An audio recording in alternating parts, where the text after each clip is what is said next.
karera, hetong aming ibibida.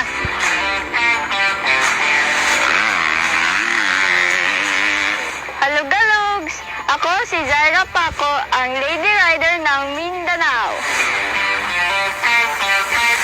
Hindi ito basta-basta dahil ang kalsada di sementado, kundi maputik, malubak at makurba. Logalogs, meet Zaira, ang Lodi ng Zamboanga del Norte. Motocross lang naman ang kanyang forte. Sa likod ng kanyang maamong mukha, may talento siyang pambihira. Mahiyain man kung titingnan, pero kapag nasa track na, nagka-transform sa astig na persona. Nagsimula po ako noong year 2022, 9 years old.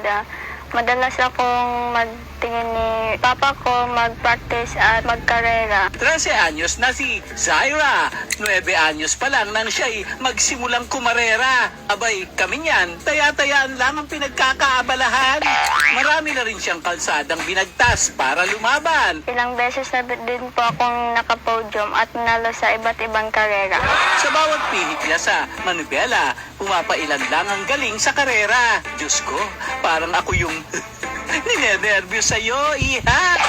Abay, all out ang performance. Deadma sa obstacles at distance. Ha? Harurot!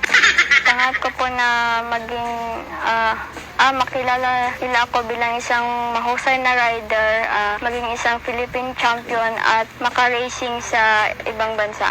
Malaki ang parte ng kanyang mga magulang dahil ang papa niya lang naman ang kanyang coach sa larangan. Habang ubus-buhos naman ang suporta ng mama niyang hindi umaabsent sa bawat niyang laban. Natural lang talaga na mag-alala kami dahil alam naman natin na ang sports na to ay risky.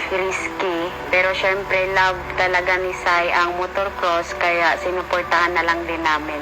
Proud talaga bilang isang magulang. Maniwala po kayo sa sarili nyo and i-enjoy nyo lang po ang sports na ito. Be safe always and always be humble. Bata man ang edad pero di binabata sa kanyang abilidad. Walang preno ang galing. Abay, sa iyong dedikasyon, tsak malayo pa ang iyong mararating.